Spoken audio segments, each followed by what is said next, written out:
Hello everyone, my name is Simple Mayway Hines, and in this video, I will explain and demonstrate 5 important number system conversions.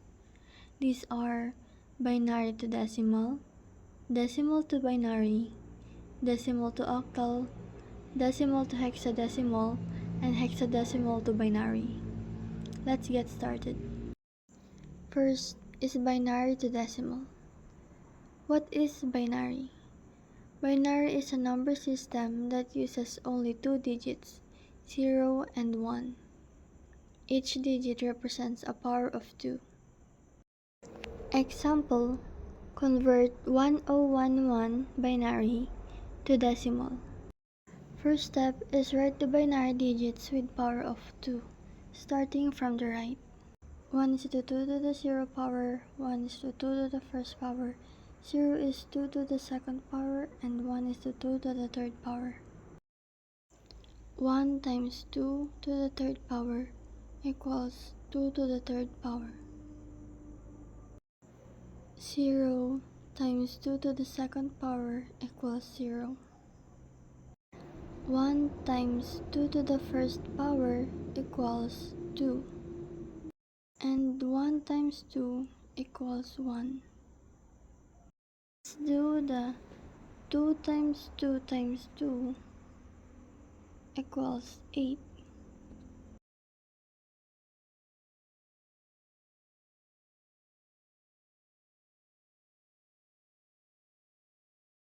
And then add the 8 plus 2 plus 1, which will become 11.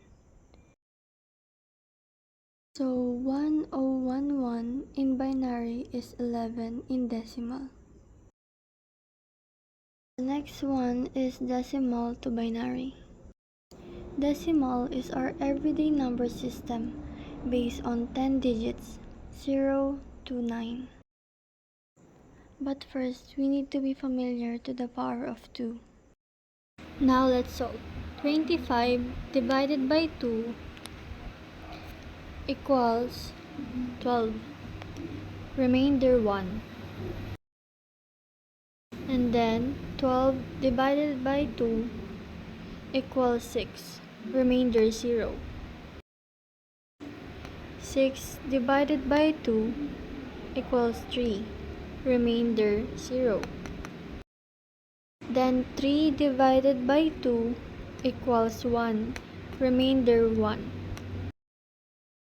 0 divided by 2,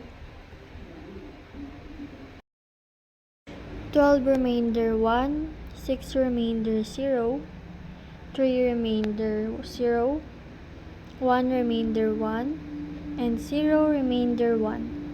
Write the remainders from bottom to top. So 25 in decimal is 11001 in binary. Now the next one is decimal to octal. The decimal is 65. 65 divided by 8 equals 8.125. Write 8, then multiply 125 times 8. And the remainder is 1. Then 8 times 8 equals 1. Then write 1 and remainder 0. 1 divided by 8 equals 0.125. Put 0 and divide 125 and 8. Remainder 1. The way you read your answer is bottom from the top. It's remainder 1, remainder 0, remainder 1. 101.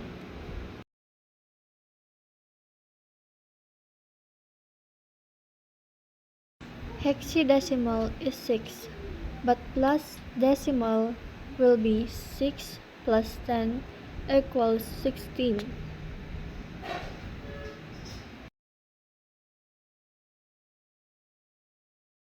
Decimal and hexadecimal corresponds to each other. 1 decimal into hexadecimal is 1, 2 to 2, 3 to 3, 4 to 4, 5 to 5, 6 to 6, 7 to 7, 8 to 8, 9 to 9, But when it comes to 10, it will be turned to letters. 10 to E, 11 to B, 12 to C, 13 to D, 14 to E, 15 to F.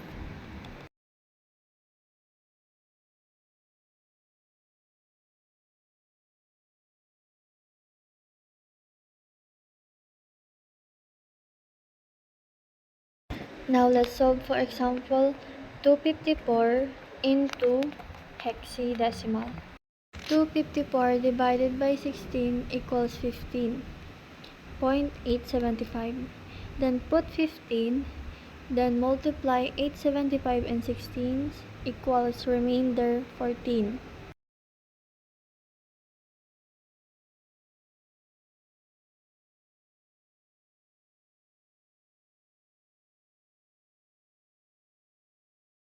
Then 15 divided by 16 equals 0.9375. Put 0, then multiply 9375 to 16. Remainder 15. Put the remainders R14 and R15, which will turn into E and F. Read it from the bottom to the top. And then the answer is 254 decimal to hexadecimal FE. Next one is hexadecimal to binary. Put 10A, 11B, 12C, and 13D, 14E, and 15F. For reference,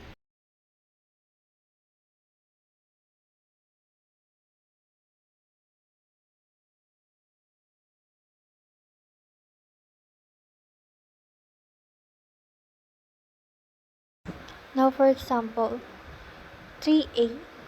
We'll split it into two parts. 3 will be 3, and A will be 10.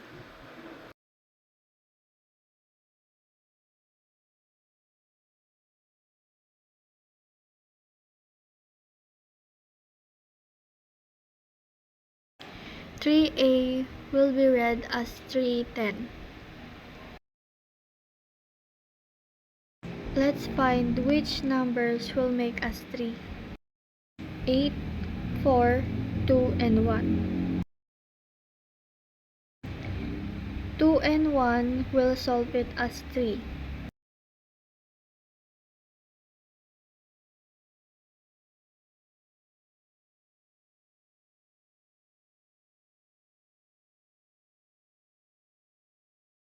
Now let's put the binary code, which we only use is 2 and 1. So 0, 0, 1, 1. 3 is 0, 1, 1.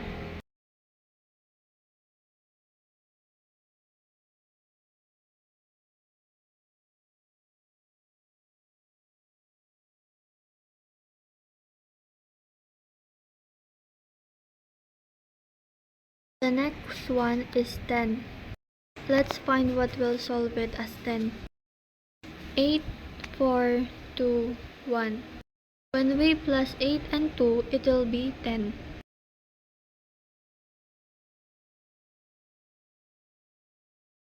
So let's put the binary code 1, which is put in 8, and 0 in 4 because we don't use 4, 2 in 1, and 1 and 0. So 3's binary is 0, 0, 1.